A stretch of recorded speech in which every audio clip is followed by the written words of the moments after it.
Gusto mo ba ng partner's visa? Yung hindi binebentahan ng freelance visa sa ilalim.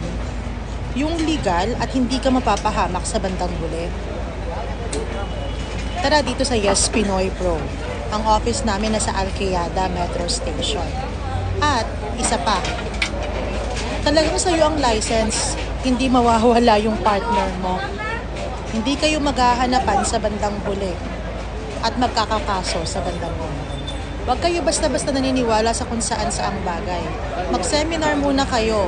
Pag-aralan nyo muna lahat bago kayo bumili. Kasi mapapahamak kayo kung hindi nyo alam kung anong binibili nyo. Tara, sa Yes Pinoy Pro.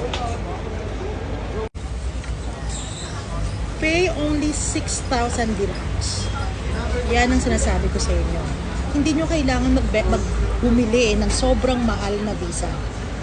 Kailangan nyo lang mag-research at pumunta sa tamang mga ahensya.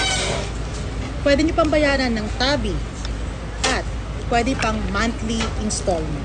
Tara, akong bahala sa inyo.